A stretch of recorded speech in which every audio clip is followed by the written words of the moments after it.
Merry Christmas. Merry Christmas. Senang sekali pada hari ini bisa beribadah bersama Bapak Ibu di GMS Pemantang Center. Kita menyambut Bapak Ibu yang pertama kali hadir di GMS Pemantang Center. Jikalau ada, apakah bisa melambaikan tangan? Wah, luar biasa. Mari kita sambut saudara-saudara kita di dalam hitungan ketiga. 1, 2, 3. Welcome home.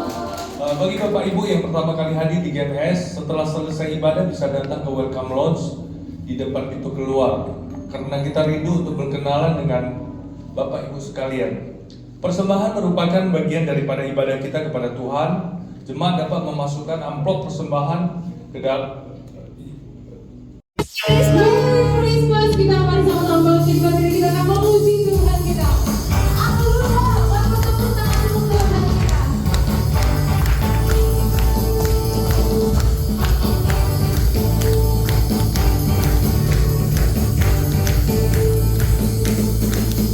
Kesukaan yang ceria hanya ada padamu. Kasih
sembah dan puji Dia Sang Raja.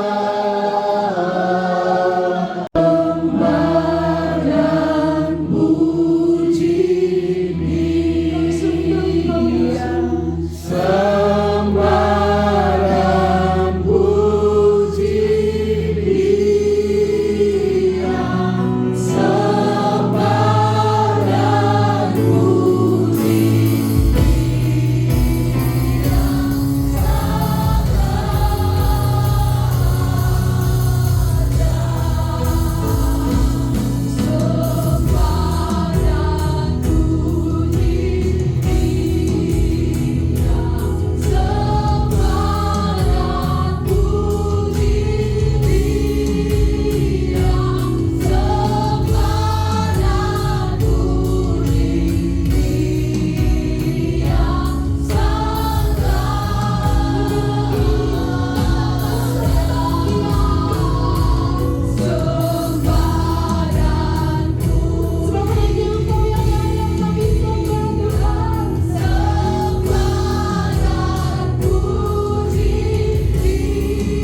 Ini adalah hal yang spesial karena kita mengadakan bukan perayaan Natal. Perayaan Natal kita sudah tanggal 15 kemarin.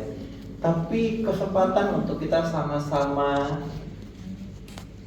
cerita, ngobrol-ngobrol, kita sama-sama bersekutu bersama dalam momen Natal. Saya nggak mau masuk ke perdebatan doktrin, apakah Tuhan Yesus lahir pada saat tanggal 25 atau saya nggak mau masuk ke sana. Tapi yang pasti hari ini kita mau sama-sama merayakan Natal, momen Natal, dan supaya momen Natal itu bisa ada dampaknya buat hidup kita. Yang mengerti katakan amin. Kita Natal mungkin sudah puluhan ratusan kali mungkin ya dalam hidup. Saya kalau kali umur saya nggak mau ngomong sih umur saya berapa. Kalau kali umur saya lah dari lahir sudah Kristen. Terus saya baru tahu, bukan ketika saya ada di Siantar, sebelum di Siantar sebenarnya, waktu di Medan, saya baru tahu bahwa Natal itu bukan sebuah acara tahunan, tapi acara bulanan. Maksud saya gini, sebulan penuh dari tanggal 1 sampai tanggal 31 itu Natal itu nggak berhenti-berhenti. Bener ya? Ada Natal Partamiana, ada Natal lingkungan, ada Natal apa, sekolah lah, Natal apa. Jadi satu orang itu mungkin 1 bulan itu kita bisa mengalami Natal, merayakan perayaan Natal itu mungkin 10 kali mungkin ada ya. Nah kalau kali umur saya sudah berapa ratus. Kalau Bapak Ibu Saudara apalagi yang tinggal di sini, merayakan. Dan hari ini saya berdoa, Natal kita ketika kita merayakan, ketika kita hari ini sama-sama, yang pertama, yang pasti harus ada itu sukacita. Amin. Itu yang penting. Dan yang kedua, Natal itu membawa damai. Kenapa? Karena Yesus Kristus adalah Raja damai. Makanya itu adalah esensi yang penting, sehingga ketika kita Natalan, pastikan bahwa kita tidak kehilangan 2 esensi itu. Ada damai sejahtera dan ada sukacita. Kalau hilang, maka Natal kita cuma akan jadi acara, Bapak Ibu Saudara. Cuma akan nyampe-nyampein, benar ya, mempersiapkan ini itu apa dan segala macam, tapi hilang esensinya. Gitu. Makanya pastikan bahwa damai Natal yang dibawa oleh Tuhan Yesus Kristus itu ada di dalam hati kita. Katakan, ada damai di dalam hatiku. Oke. Lalu ini juga momen-momen liburan. Oleh karena itu saya mendorong Bapak Ibu Saudara untuk bisa memanfaatkan setiap kesempatan yang ada untuk bisa membangun hubungan di dalam keluarga. Mumpung lagi libur kan, ada banyak keluarga, ada banyak saudara, ada banyak kesempatan. Ayo bangun, ambil ini jadi momentum untuk membangun hubungan di dalam keluarga, menyambung tali silaturahmi dengan semua rekan. Pastikan ketika momen-momen ini kita ketemu dengan banyak orang. Yang tadi ya, pesan saya yang pertama tadi, esensinya itu adalah damai sejahtera dan sukacita. Jadi jangan pikirkan segala sesuatu hal-hal yang akhirnya bikin sedih, bikin di dorong dulu keluar. Pastikan kita dapat dulu momennya. Ini karena ini momentum ya, momentum. Pak dapat dulu bahwa kita tuh mau ada damai sejahtera dan ada sukacita. Jadi ketika kita bertemu sama semua orang, bawa itu sehingga kita bisa menikmati momen-momen ini. Dan ini juga adalah kesempatan untuk kita bisa bangun kembali hubungan-hubungan. Bisa jadi mungkin beberapa punya hubungan yang sudah kurang nyaman dengan orang lain dan segala macam. Pastikan damai Natal itu bekerja dan beroperasi di hidupnya kita. Kalau enggak, maka percuma, tanda petik ya, mau ada damai Natal, mau kita bikin Natal puluhan kali sebulan ini, percuma, nggak ada dampaknya. Justru ketika kita mengusahakan, ayo bangun kembali. Ayo buat supaya damai Natal itu punya dampak buat hidup kita. Yang mengerti katakan amin. Bangun hubungan dengan semua orang, dengan keluarga yang jauh yang tadi gak pernah ketemu. Ayo kesempatan buat ketawa-ketawa, kesempatan buat senang-senang. Ayo dinikmati, karena semua itu berharga. Yang mengerti katakan amin.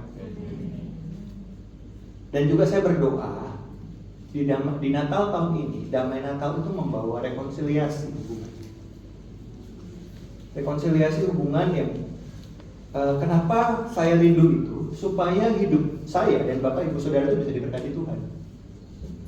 Berapa banyak bisa jadi selama ini ada hal-hal yang membuat kita jadi renggang.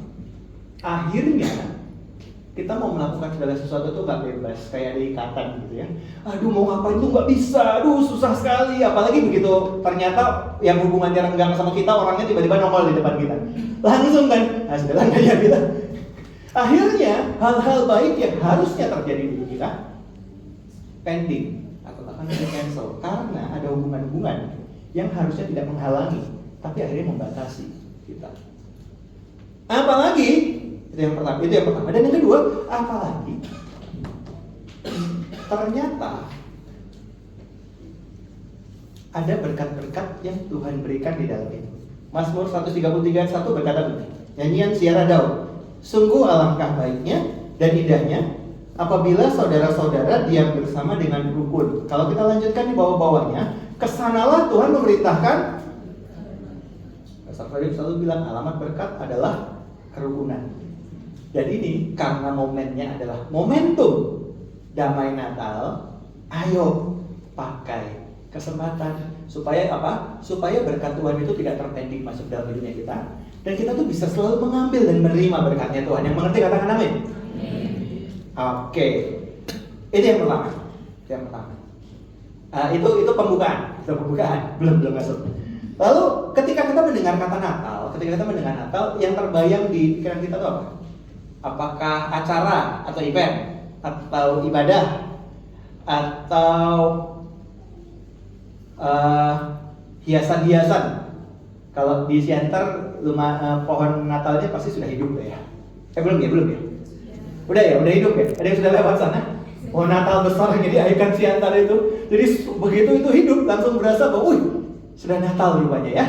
Sudah Natal.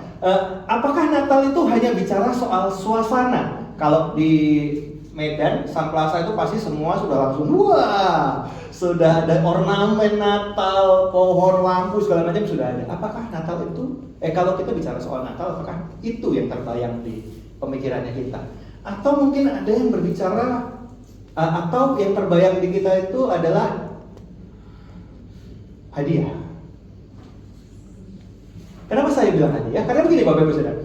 Bapak Ibu Saudara, kalau saya tadi baru merenungkan, kayaknya kita tidak punya event lain. Tidak punya event lain di mana kita itu tukar kado. Benar gak sih selain Natal? Ada yang di Paskah tukar kado, tadi Jumat Agung tukar kado? Enggak kan? Rata-rata kalau orang mau tukar kado itu biasanya di Natal. Saya mulai merasakan, kok ada hubungan antara Natal dengan hadiah atau dengan kado. Dulu itu ada bukan dulu ya. Saya punya satu games untuk tukar kado. Kalau pada saat tukar kado itu kan datang terus kasih nomor terus ditukar. Ada beberapa yang pakai nyanyian, pakai lagu. Jadi kalau lagunya berhenti itu kadonya tahu kan, diputar lagunya berhenti. Saya pernah tahu ada satu teknik untuk tukar kado. Itu yang namanya itu Guardian Angel. Ada yang pernah tahu? Tukar kado, sama tukar kado. Tapi Guardian Angel tuh gini ceritanya. Jadi misalnya ada berapa? 10 orang ya, ada 10 orang. Nah masing-masing orang itu ngundi nama.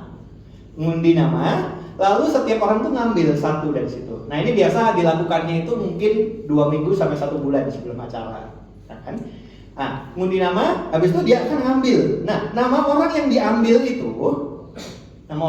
itu akan jadi nama orang yang dia kasih kado. Nangkap maksudnya tukar kado dengan cara begitu. Nah, tapi orang yang dikasih kado nggak boleh tahu sama sekali siapa yang kasih kado. Makanya disitulah keseruannya. Jadi sepanjang 2 minggu itu, sepanjang 1 bulan itu, orang yang mau ngasih kado kan pasti kan nggak boleh tahu, berarti nggak boleh tanya kan, kamu mau kado apa, kamu nggak bisa. Tapi justru di situ dia akan cari tahu, ini orang sukanya apa ya, ini orang lagi butuh apa ya hari-hari ini ya, ini orang ini selama ini ngomong-ngomong apa ya, ini orang kayaknya kok nggak punya ini deh. Nah itu bagian yang pegang nama tadi itu ngasih. Nah yang ini kan yang mau dikasih kan juga nggak tahu, jadi dia pasti akan nyari-nyari siapa nih yang mau ngasih aku kado, siapa yang mau ngasih aku kado, sampai momen bertukar kadonya nanti akan dikasih. Itu buat saya ada sesuatu nilai yang bagus banget. Itu ketika karena kita jadi care sama orang lain, benar ya? Yang tadinya nggak pernah kenal, yang tadinya nggak pernah tahu, yang tadinya mungkin nggak pernah dekat, terus tiba-tiba ada kasih yang keluar, ada pemberian yang keluar, lebih daripada cuma sekedar tanda petik ya. Nggak menyalahkan untuk yang tukar kado metode biasa, oke. Tapi ini ada metode lain yang saya tahu ketika saya dari Medan, ternyata tuh juga bawa dampak ya. Begitu dia dapat, saya dapat sesuatu yang ternyata selama ini saya butuhkan. Ada guardian angel saya, ada malaikat tanpa sayap yang Tuhan kirimkan untuk memberkati hidup saya. Bukankah itu adalah sebuah hal yang bagus banget ya? Dimana kita juga belajar, tapi di satu sisi juga kita tahu bahwa kita tuh nggak pernah sendiri, gitu ya. Nah, ternyata kado itu bisa seperti itu. Kalau kita lihat sebenarnya ketika kita berbicara tentang Natal, kalau dilihat dari awalnya Natal sebenarnya nggak jauh dari esensinya dari hadiah tadi. Kenapa? Karena Natal itu adalah pemberian hadiah dari Tuhan untuk semua umat manusia. Yang mengerti katakan yang mengerti yang nggak boleh tahu. Natal itu sendiri adalah pemberian hadiah dari Tuhan untuk semua umat manusia. Karunia yang diberikan oleh karena kasihnya bagi setiap manusia ciptaannya yang sebenarnya tidak layak menerimanya, dengan tujuan untuk menyatakan seberapa besar kasihnya atas mereka. Kasih karunia saya sudah sampaikan di Natal kita 15 Desember yang lalu. Saya nggak akan bahas lagi. Tapi sebuah kado untuk kita manusia, bahkan untuk kita sesuatu yang sebenarnya kita tidak pantas buat terimanya. Yohanes 3:16 berkata, karena begitu besar kasih Allah akan dunia ini, sehingga Ia telah mengaruniakan anaknya yang tunggal, supaya setiap orang yang percaya kepadanya tidak binasa, melainkan beroleh hidup yang kekal. Kita pantasnya masuk neraka, layaknya masuk neraka. Tapi oleh karena Tuhan mengasihi kita, Dia memberikan sebuah kado. Ini loh, kamu akan hidup bersama denganku selama-lamanya di surga. Itu kadonya dari dibukanya dengan Natal. Allah mengaruniakan anaknya yang tunggal. Gitu ya. Ketika saya bicara soal esensi Natal ini, saya mau kita semua kembali bisa melihat. Iya ya, ternyata nggak jauh-jauh ya. Natal lalu kita bicara soal kasih karunia di GMS seluruh Sumatera. Tapi di hari ini juga saya mau bicara tentang ternyata itu adalah hadiahnya Tuhan yang Tuhan berikan buat hidupnya kita. Kalau kita melihat Natal secara cerita lebih luas, tidak hanya bicara soal Allah Bapa dan esensi tadi itu, maka sebenarnya kita juga dapat melihat bahwa sebenarnya dalam peristiwa Natal tidak hanya Allah Bapa yang memberikan yang terbaik. Elemen kedua yang memberikan yang terbaik dalam acara Natal, kisah Natal, adalah Tuhan Yesus Kristus. Ingat ya, Tuhan Yesus Kristus itu bukan benda yang Allah Bapa berikan, berarti itu Dia nggak bisa ngapa-ngapain. Tapi Tuhan Yesus Kristus itu memberikan pemberian yang terbaik dalam bentuk penyerahan dirinya untuk menjadi korban demi keselamatan bagi seluruh umat manusia. Yang mengerti katakan amin. Filipi 2 ayat 6-8 berkata, Filipi 2 ayat 6-8 itu kata pertamanya di sana itu yang, walaupun saya sambungin depannya ya. Filipi 2 ayat 5 saya nggak masukin, tapi itu depannya adalah Kristus Yesus yang walaupun dalam rupa Allah tidak menganggap kesetaraannya dengan Allah itu sebagai milik yang harus dipertahankan, melainkan telah mengosongkan dirinya sendiri dan mengambil rupa seorang hamba dan menjadi sama dengan manusia. Dan dalam keadaan sebagai manusia, Ia telah merendahkan dirinya dan taat sampai mati, bahkan sampai mati di kayu salib. Tuhan Yesus, Allah sendiri yang tidak terbatas, pencipta langit dan bumi, mengosongkan dirinya, sengaja membatasi dirinya sendiri, menjadi seorang bayi yang gak bisa ngapa-ngapain. Bahkan ketika Dia besar, umur 33,5 tahun, mengorbankan nyawanya. Buat beberapa orang yang ada di luar merasa bahwa ini adalah tindakan konyol dan bodoh, benar. Beberapa orang menganggap bahwa ini gak mungkin loh, kata siapa gak mungkin Tuhan bisa lakukan. Tapi kenapa Dia lakukan itu? Supaya saya, Bapak, Ibu, dan Saudara, begitu kita meninggal, kita tahu bahwa ada yang membayar dosa kita, jadi kita bisa masuk surga. Dia kosongkan dirinya sedemikian, Dia habiskan hidupnya, Dia berikan hidupnya jadi pemberian yang terbaik. Bahkan Dia harus jadi yang paling hina. Kenapa disalib? Karena salib itu adalah hal terhina yang bisa diberikan manusia kepada orang, kepada sesamanya. Zaman itu ya, hal yang paling hina itu salib. Kalau sampai sudah disalib itu sudah yang paling bawah. Tuhan Yesus memberikan semuanya sampai Dia jadi yang paling bawah. Bukan karena Dia tidak bisa, tapi memang karena demi kita. Supaya Dia menjadi penebus buat kesalahan dan dosa kita. Kalau kita lihat di ayat tadi, sampai ujungnya di kayu salib. Kalau Bapak Ibu Saudara merasa bahwa kayu salib itu adalah pemberian terbesar Tuhan Yesus, kalau saya merasa pemberian terbesar Tuhan Yesus itu bukan karena Dia mati di kayu salib, bukan kayu salibnya, bukan penderitaan kayu salibnya. Nanti di Jumat Agung tahun depan kita akan banyak bicara soal penderitaan Tuhan Yesus di kayu salib. Tapi hari ini saya mau bilang dulu Bapak Ibu Saudara, penderitaan terbesar Tuhan Yesus itu bukan penderitaan fisik. tapi penderitaan yang sampai dia harus teriak waktu itu. Eloi, Eloi, lama sabachthani. Allahku, Allahku, mengapa engkau meninggalkan aku? Ketika Allah Bapa berpaling dari Tuhan Yesus, karena seluruh dosa umat manusia, seluruh dosa saya dan Bapak Ibu Saudara ditumpahkan, sampai Allah Bapa harus terpisah dari Tuhan Yesus Kristus. Sepanjang kekekalan, Allah Bapa itu selalu bersama dengan Tuhan Yesus.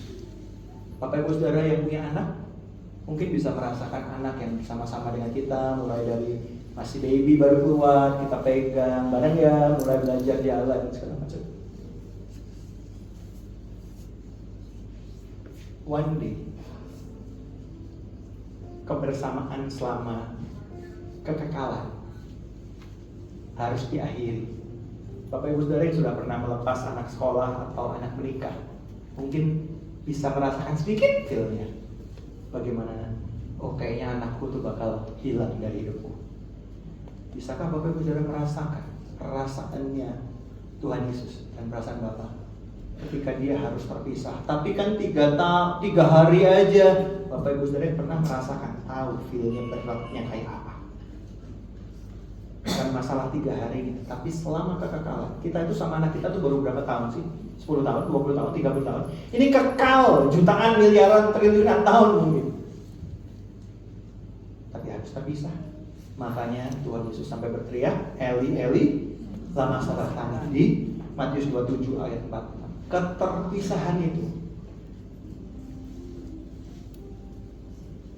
pengorbanan Tuhan Yesus yang terbesar.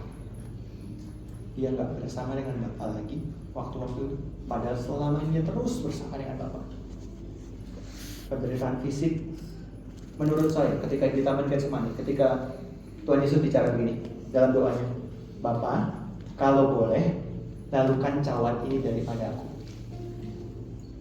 Menurut saya tidak hanya bicara soal cawan hukuman fisik yang Tuhan Yesus akan terima dalam 1 hari ke depan, tapi bicara tentang aku tuh gak mau terpisah sama Tuhan.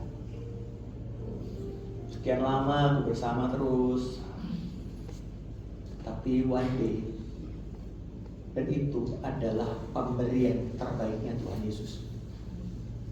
Bukan hanya bicara soal pengorbanan, bukan hanya bicara menghapus dosa, tapi dia membiarkan dirinya terpisah. Tapi bukan kehendakku yang jadi, tetapi kehendakmu. Tuhan Yesus memberikan pemberian yang terbaik supaya hidupnya kita boleh menikmati semua yang sudah Tuhan janjikan dan Tuhan atur dari depan, ya. Oke, Tuhan Yesus, tapi kan Tuhan ya. Dari cerita Natal kita bisa lihat ada orang-orang lain lagi yang sangat berperan serta untuk memberikan hidup mereka, pemberian yang terbaik supaya Natal ini bisa terjadi. Elemen berikutnya adalah Yusuf dan Maria. Yusuf dan Maria, Bapak Ibu Saudara, semua kenal Yusuf sama Maria? Kalau kenal, tolong kenalin saya nggak kenal soalnya. Saya cuma tahu Yusuf sama Maria. Maria yang rumahnya di gang. Oke. Yusuf sama Maria. Maria itu menghadapi ancaman kematian oleh karena hamil di luar nikah. Bapak Ibu Saudara, budaya Asia kayaknya sudah cuma yang ketat ya. Budaya Yahudi itu lebih ketat lagi. Mereka diatur untuk pertunangan dan segala macamnya. Jadi kalau sampai ada orang wanita ketahuan hamil di luar nikah, zaman Musa dulu itu hukumannya rajam, Bapak Ibu Saudara. Ambil batu, bukan yang segini ya. Kalau yang segini paling benjol. Kalau yang segini nih, terus tajam. Jadi kalau dia ketahuan,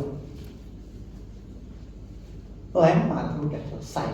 Ancaman hukuman mati kalau sampai ketahuan seperti itu. Maria itu mendapat ancaman kematian. Padahal sebenarnya kalau mau dibilang-bilang kan Maria itu hamil karena Roh Kudus sebenarnya. Nggak ada siapapun, bahkan tanda petik kalau mau bilang salah juga dia juga nggak salah. Cuma dia benar karena taat. Tapi dia menghadapi tekanan bahwa suatu saat Bapak Ibu Saudara pernah ini nggak sih? Apa namanya? Deg-degan takut ketahuan itu apa sih? Kalau melakukan kesalahan, tapi belum ada yang tahu, terus rasanya kayak ada yang ngejar, padahal nggak ada siapa-siapa. Pernah ngerasain? Nggak cuma saya kan yang udah ngerasain kan? Yang lain semuanya berjalan dengan pemikiran yang kudus, yang suci, yang mulia, luar biasa. pernah ngerasain rasa deg-degannya? Bisa bayangkan Maria deg-degannya berapa lama? Dan Yusuf itu masih tunangan ya sama Maria. Belum kawin, belum nikah pada saat malaikat Gabriel datang. Maria itu deg-degannya kayak apa? Sampai ada tetangganya yang bilang, sudah hamil. Batu. Seluruh masyarakat akan langsung terbantu. Deg-degannya seperti apa? Aduh, aku nggak mau salah ngomong. Aduh, aku nggak mau salah.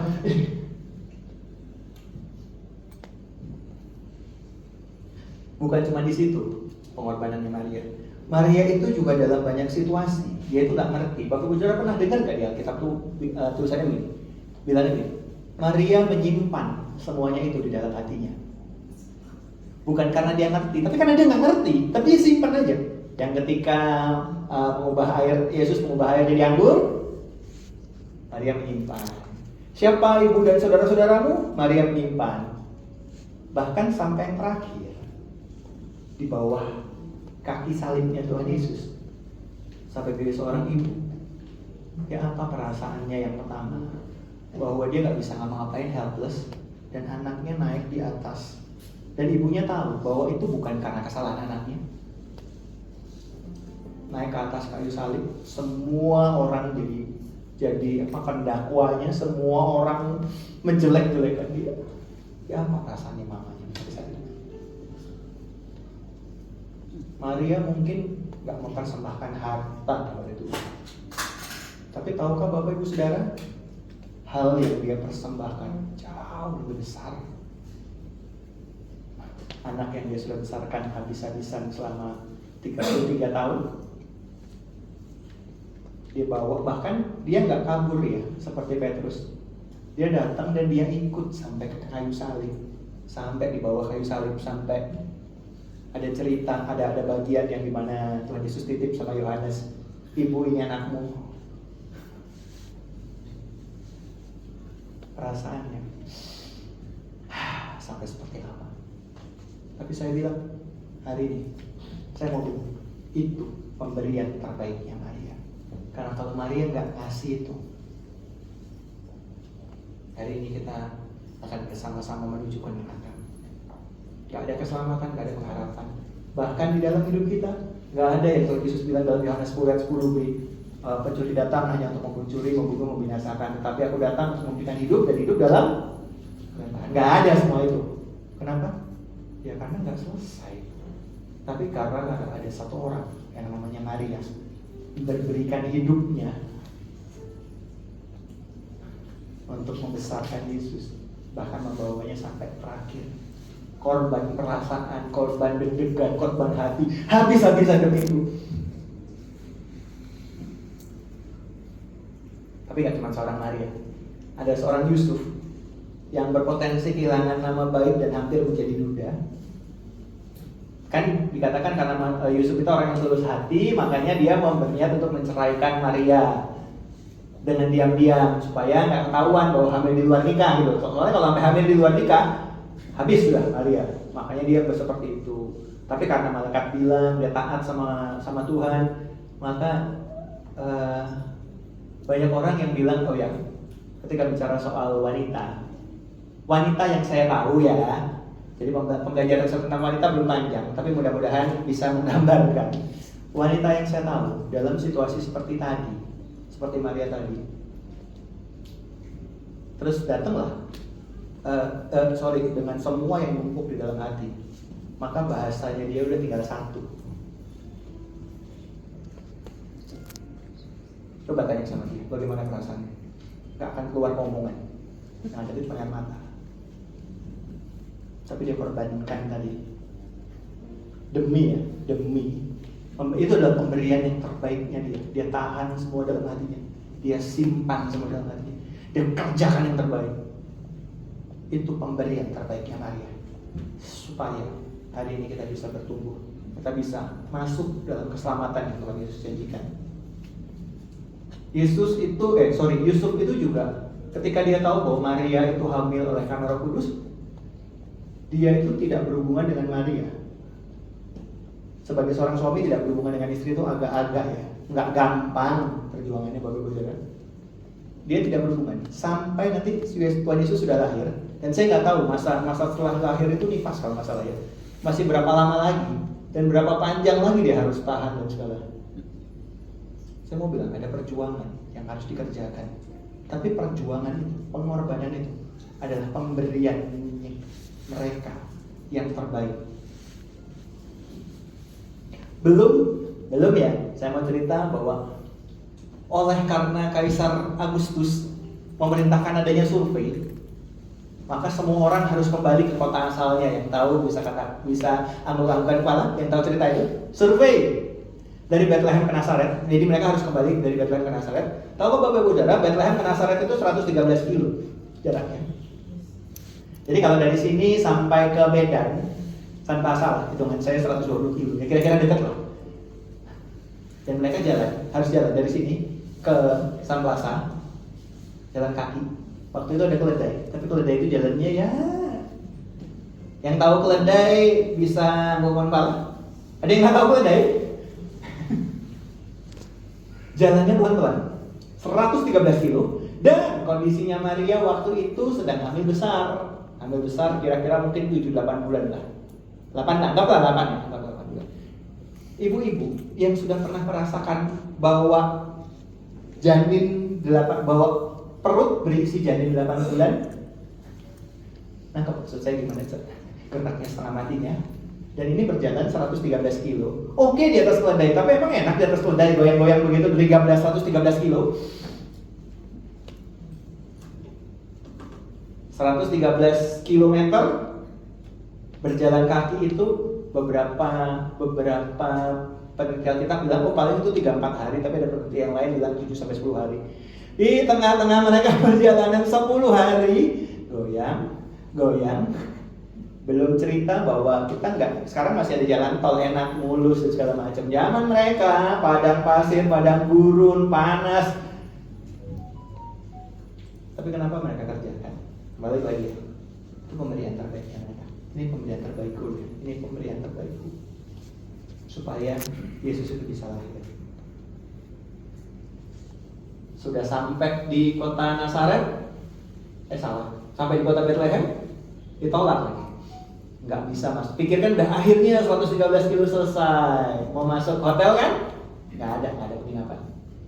Endingnya hanya berubah.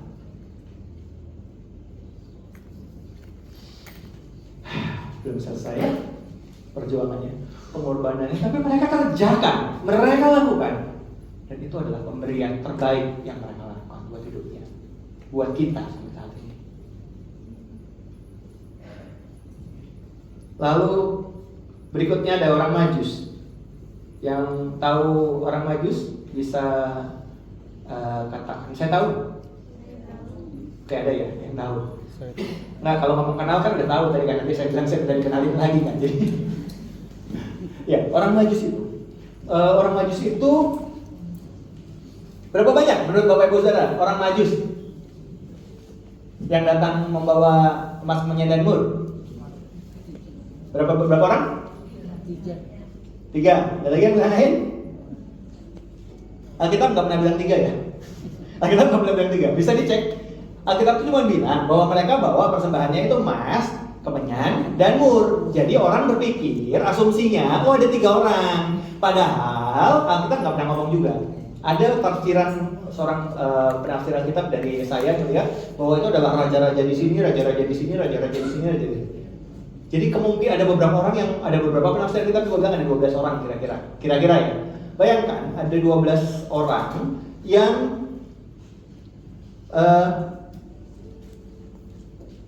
kira-kira ya, mereka itu termasuk golongan raja-raja atau bangsawan yang fasih ilmu astronomi dan astrologi. Kalau enggak, mereka nggak tahu bintangnya itu kan, nggak bisa nyebut bintang. Datangnya itu dari Persia, Datang itu dari Persia. Persia itu kira-kira 1000 kilometeran jaraknya. Jadi harus melewati medan padang pasir yang sangat berbahaya dari sisi alam dan dari sisi perampok. Mereka datang dari Persia, kira-kira 12 orang, pakai unta, menerjang badai. Kalau di film ada yang tahu mendaki gunung, lewati lembah? Ada yang tahu ya?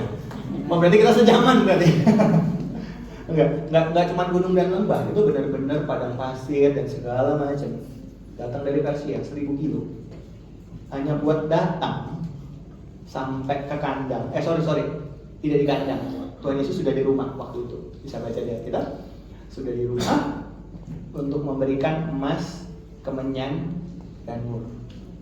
Untuk Tuhan Yesus mereka memuji. Mereka menyembah Tuhan Yesus, terus mereka kasih persembahannya emas, kemenyan, dan mur. Ya, emas, kemenyan, dan mur itu, Bapak Ibu Saudara, itu endingnya dipakai oleh Yusuf untuk kabur ke Mesir. Kenapa? Karena setelah orang Majus itu pulang, Raja Herodes itu mengadakan pembantaian anak-anak di bawah usia 2 tahun di kota Bethlehem. Dan itu kira-kira ada beberapa penasihat kita yang kena itu sekitar 20 sampai 50 orang anak-anak. Nah, untuk menghindari itu, malaikat ngomong sama Yusuf kabur ke Mesir selama berapa waktu. Uangnya dari mana? Dari jualan emas, kemenyan, dan mur. Kalau enggak, mereka mana punya uang buat kabur begitu. Untuk enggak punya kerjaan terus tiba-tiba. Orang-orang Majus memberikan yang terbaik dari hidupnya mereka. Tidak hanya bicara soal emas, kemenyan, dan mur ya, tapi mereka datang jauh-jauh 1000 kilo bawa itu untuk mereka persembahkan sama Tuhan. Allah Bapa memberikan yang terbaik. Tuhan Yesus memberikan yang terbaik. Yusuf dan Maria memberikan yang terbaik. Orang-orang Majus memberikan yang terbaik. Dan setelah itu, demi kabar ini sampai ke kita, ada rasul-rasul 12 orang, tapi yang satu kan Yudas berkhianat ya, tapi diganti sama Matias, jadi 12 juga, plus ada 70, ada 500 orang-orang yang bawa kabar ini, kabar baik, Injil ini, gospel ini sampai ke seluruh dunia, yang mereka rela memberikan nyawa mereka. Dari 12 rasul itu semuanya mati martir kecuali Yohanes. Tapi Yohanes itu pun bukan karena dia nggak mau mati martir. Yohanes itu pun karena dia sudah digoreng tapi dia nggak mati. Masukkan ke minyak panas tapi dia nggak mati. Sampai akhirnya dia diasingkan ke Pulau Patmos sampai akhirnya dia terima wahyu terakhirnya. Tapi 12 orang ini memberikan pemberian dia bahkan sampai ke nyawa, sampai ke hidup mereka. Demi, kita bukan cuma bicara soal kelahiran Kristus yang ada di momen lahirnya aja, tapi bagaimana itu bisa sampai ke hidupnya kita. Satu. Ternyata ketika kita bicara soal Natal itu ternyata bicara soal pemberian ya.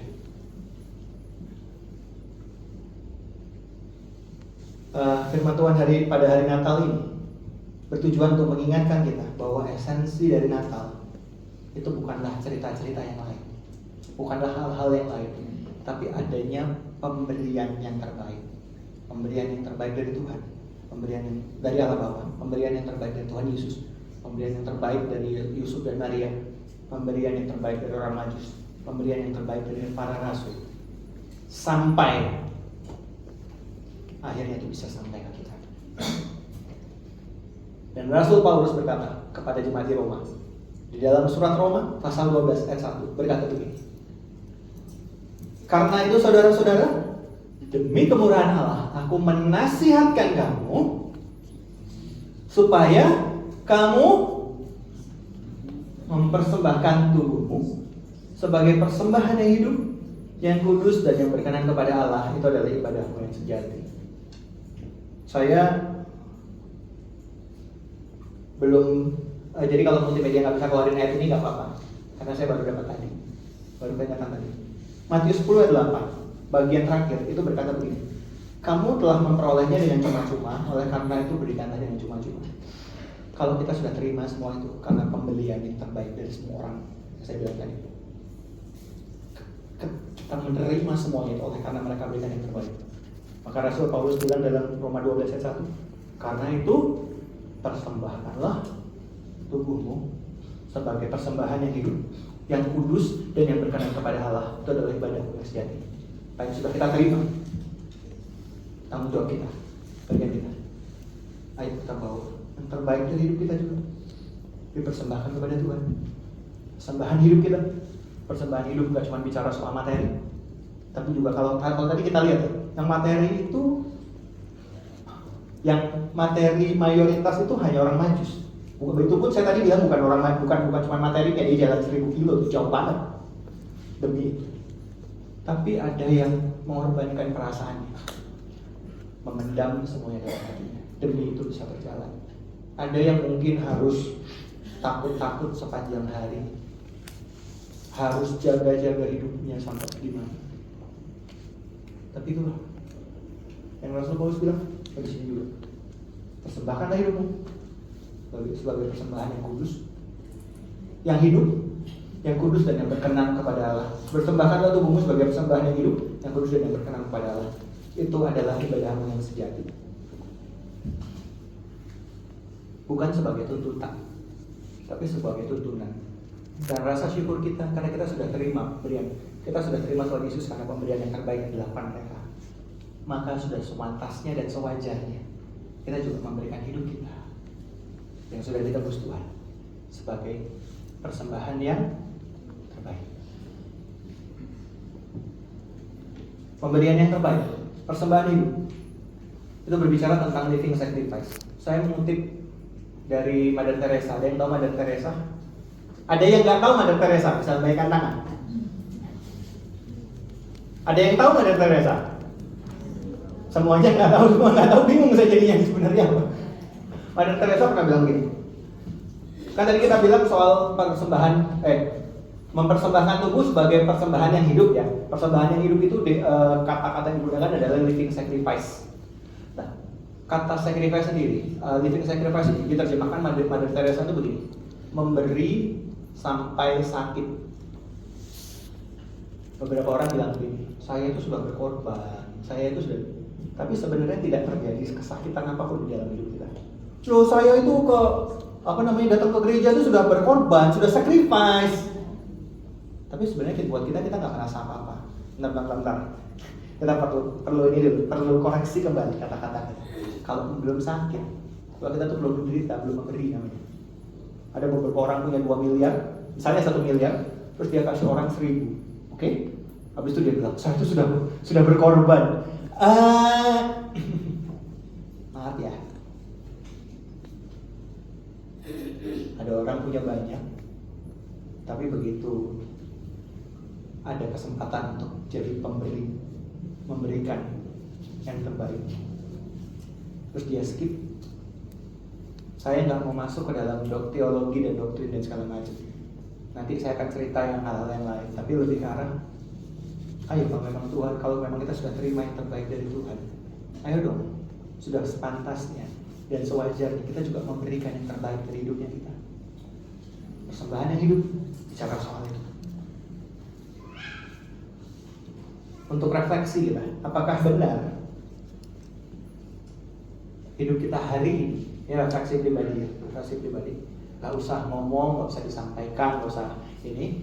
Apakah memang benar bahwa kita itu sudah seperti yang Rasul Paulus bilang, kita sudah memberikan hidup kita pribadi, lepas pribadi, 100% kehidupan kita untuk dipakai sama Tuhan?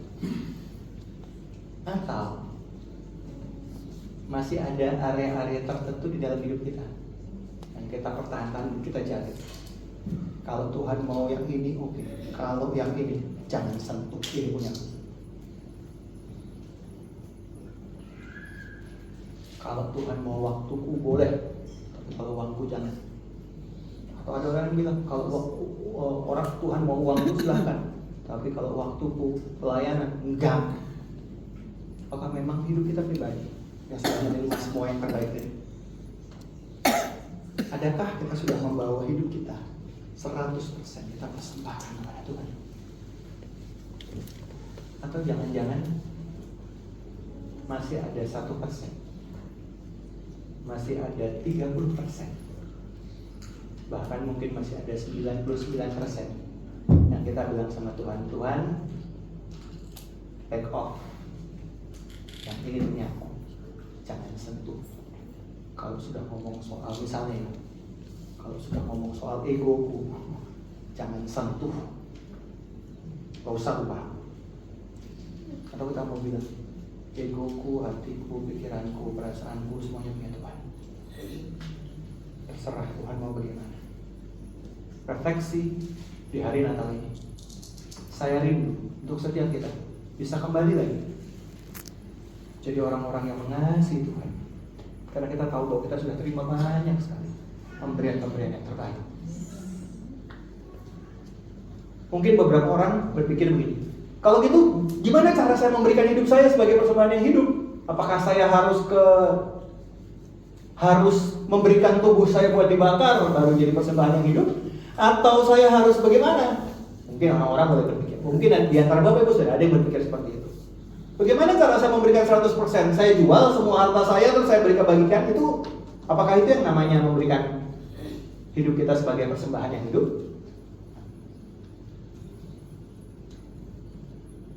Bapak Ibu Saudara, Tuhan itu ketika bilang begini, melalui Yesus Paulus, persembahkan tubuhmu sebagai persembahan yang hidup, yang kudus dan yang berkenan kepada Allah, itu daripada yang sejati. Saya mau kasih tahu hari ini Tuhan sudah kasih jalan. Tuhan gak meninggalkan kita dulu, habis itu kita bingung. Gimana cara saya mempersembahkan hidup saya? Saya mesti bertapa di dalam gua, semua uang saya jual terus saya donasi atau gimana? Saya kasih tahu bahwa Tuhan sudah mempersiapkan jalan yang buat Bapak Ibu Saudara, buat setiap kita. Yaitu kita baca di Efesus 2 ayat 10 berkata begini. Karena kita itu buatan Allah, diciptakan dalam Kristus Yesus untuk melakukan Efesus 2 ayat 10. Saya mau kita sama-sama baca ini. Kalau sudah keluar katakan amin. Oke. Oke, kita mau baca sama-sama aja ya. 1, 2, 3. Karena kita ini buatan Allah, diciptakan dalam Kristus Yesus untuk melakukan pekerjaan baik yang dipersiapkan Allah sebelumnya. Ia mau kita hidup di dalamnya.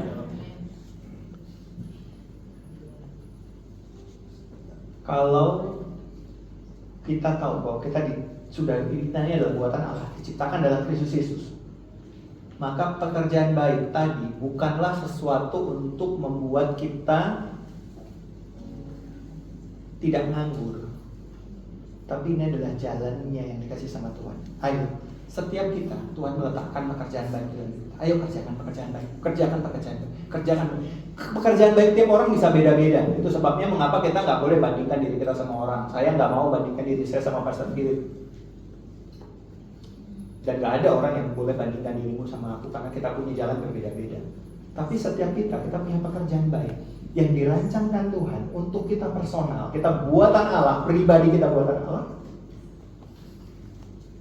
Dan Tuhan sudah siapkan itu satu-satu. Persembahkanlah tubuhmu dengan lakukan pekerjaan baik. Persembahkanlah tubuhmu sebagai ibadahmu yang sejati. Kerjakan pekerjaan baik.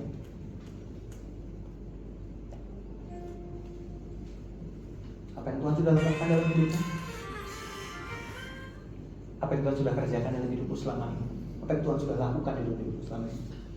Apa yang Tuhan letakkan dalam hatimu untuk kamu kerjakan? Itu adalah pekerjaan baik yang Tuhan sudah letakkan, supaya hidup kita benar-benar kita bisa persembahkan sebagai persembahan yang hidup, yang kudus dan yang berkenan kepada Allah.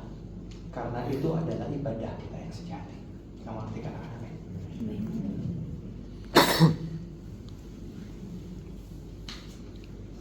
Sebagai sebuah refleksi ya, sebuah perenungan lagi di hari Natal ini, saya berdoa Natal ini bukan jadi sebuah Natal yang biasa-biasa.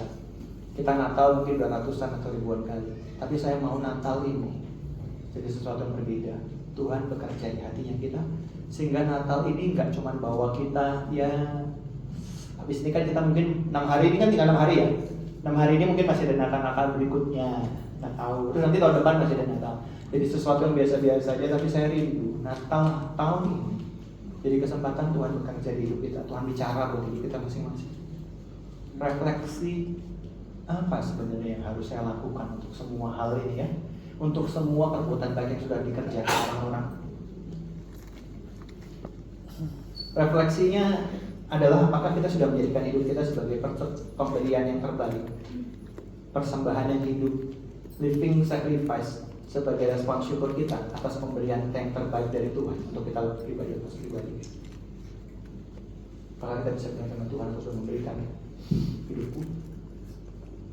Atau mungkin, aduh belum lah ya, si banyak yang kurang gini itu dan segala. Nah terus pertanyaannya gini, kalau memang belum, terus mau apa? Mau kemana kita habis ini hari ini? Apa yang mau kita lakukan? Itu yang paling penting. Firman Tuhan itu tidak pernah datang dengan tuduhan, kamu begini, kamu begini. Firman Tuhan itu datang sebagai cermin. Kita bisa lihat ada hal yang kurang. Kalau lagi make up, ada yang masih kurang di sebelah sini, bukan cerminnya yang dihancurkan, dan bukan mukanya yang dihancurkan, tapi itu lagi ditutup di cover. Sama kayak firman Tuhan hari ini, kalau kita merasakan ternyata sejauh ini saya belum memberikan yang terbaik ya, ayo sama-sama refleksi based on hari ini, refleksi di Natal hari ini. Ayo sama-sama kita bilang sama Tuhan, Tuhan aku mau memberikan yang terbaik, Tuhan aku mau memberikan yang terbaik dari hidupku. Dan hari ini juga kesempatan saya mau ajak kita sama-sama.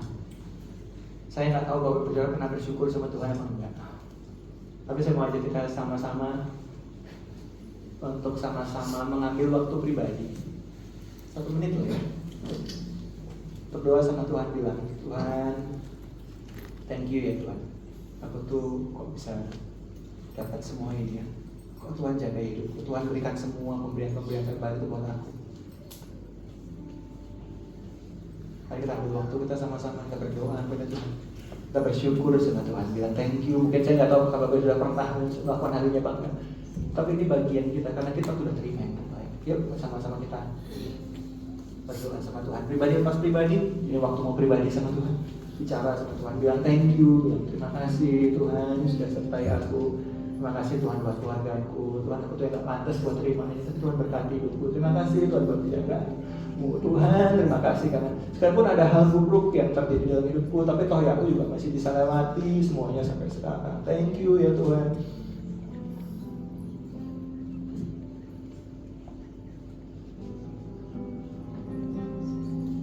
Terima kasih untuk kepercayaan buat nafas hidup yang masih ada di hidupku hari ini. Banyak orang yang udah gak bisa nafas dan muda lagi, tapi aku masih ada.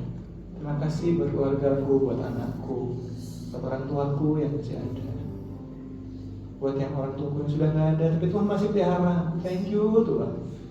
Aku tahu gak terbatas kasih. Terima kasih untuk pemberian yang terbaik yang Tuhan sudah berikan buat hidupku.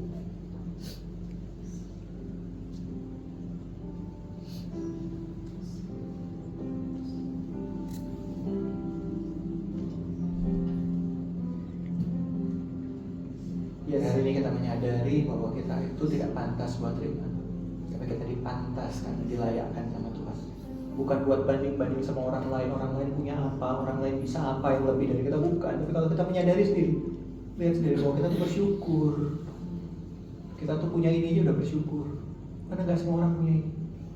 Kita punya sesuatu tuh udah bersyukur, karena gak semua orang bisa punya itu. Tapi kalau kita dipercaya sama Tuhan untuk bisa menikmati semuanya. Amin. Sebelum semuanya tidur,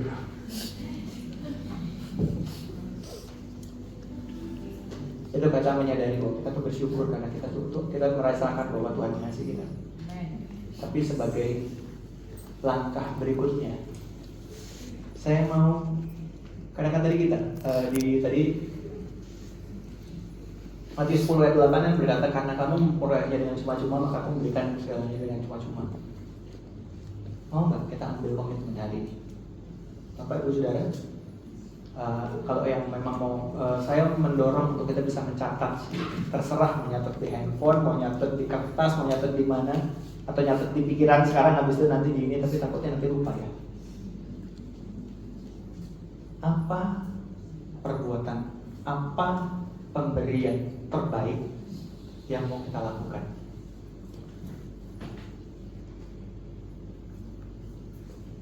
Di tahun ini tinggal 6 hari sampai dan juga tahun depan, apa pemberian terbaik yang mau kita lakukan untuk pasangan kita yang sudah berpasangan, untuk keluarga kita, untuk anak-anak kita, untuk saudara kita. Soalnya gini Bapak Ibu, kalau kita nggak bikin itu sekarang, maka yang pertama kita nggak akan diingatkan terus. Pemazmur berkata, ajar kami Tuhan untuk menghitung hari-hari kami, supaya kami beroleh hati yang bijaksana. Ajar kami untuk kami bisa mengerti bahwa kami sudah terima banyak, itu sebabnya kami harus bagikan. Saya nggak bilang materi, saya tidak bilang ini hanya bicara soal materi. Maria itu korban perasaannya berapa banyak, tapi dia berikan itu. Mau nggak? Saya ajak Bapak Ibu Saudara untuk komitmen. Ayo, aku mau memberikan yang terbaik. Tapi kalau kita cuma sampai di sini, maka pulang dari sini kita nggak tahu kita mau ngapain. Benar? Saya mau ajak, ayo, aku mau berikan. Ajak Bapak Ibu Saudara untuk sama-sama kita bisa. Kalau catat, kita akan tahu, oh ternyata selama ini saya belum memberikannya. Oh saya sudah memberikan tapi ternyata belum ya. Oh ternyata saya lupa ya selama ini. Tapi kalau kita catat, kita akan tahu. Ini bagian saya untuk memberikan yang terbaik kepada kepada pasangan saya, kepada keluarga saya, kepada anak-anak saya, kepada orang-orang yang membutuhkan. Yang Tuhan sudah berikan yang terbaik kepada saya, saatnya saya berikan kepada orang lain. Bisa bicara waktu, bisa bicara kesempatan, bisa bicara telinga yang mendengar, bisa bicara hati yang terbuka untuk bisa berdoa untuk orang tertentu. Dan ketika kita lakukan itu, tahukah Bapak Ibu Saudara, itu bukan bicara soal kewajiban, itu bicara soal identitas. Kenapa saya bilang begitu? Karena di Matius 5 ayat 41 itu berkata begini, pemberian yang terbaik itu bukan kewajiban, itu identitas. Matius 5 ayat 41 berkata, dan siapapun yang memaksa engkau berjalan 1 mil, berjalanlah bersama dengan dia 2 mil. Kenapa kok kita lakukan 2 mil? Itu bukan karena kewajiban, kita harus berjalan 2 mil. Ayat 45 menyatakan, 45 berkata, karena dengan demikianlah kamu menjadi anak-anak surga. Saya berikan pemberian yang terbaik, bukan supaya saya dapat hadiah, bukan karena supaya saya dapat reward, bukan supaya saya tidak dihukum Tuhan, bukan supaya orang menganggap dia orang baik, bukan supaya orang melihat bahwa oh memang ternyata, tapi karena orang-orang harus tahu bahwa saya itu adalah anaknya Bapa di surga. Ketika saya jadi anaknya Bapa di surga, maka saya akan berikan yang terbaik. Kenapa? Karena Bapa sudah ajarin saya, Tuhan Yesus sudah ajarin saya, Maria dan Yusuf sudah ajarin saya, orang-orang maju sudah ajarin saya, Rasul-rasul sudah ajarin saya memberikan yang terbaik. Bukan supaya, tapi karena. Saya bukan generasi untuk bisa bantu saya. Saya berdoa hari ini Tuhan bicara buat hidupnya kita. Ada hal-hal yang mungkin kota ini maupun di kota-kota yang ada di sekitar yang Tuhan percayakan. Tuhan bahwa berkati juga rekan-rekan kami yang mengelola persembahyan kami, boleh bisa dipakai semuanya dengan maksimal, efektif, dan semuanya hanya untuk menyatakan kemuliaan Tuhan lebih daripada semuanya. Menyerahkan seluruh kehidupan kami cuma Tuhan. Mari kita sama-sama arahkan pandangan mata kita kepada Tuhan, dan kita mau sama-sama terima berkat Tuhan. Sama-sama kita katakan, Bapa, segala yang baik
terimalah berkat Tuhan, kasih daripada Allah Bapa, kasih setia daripada Tuhan Yesus Kristus, dan penyertaan daripada Roh Kudus.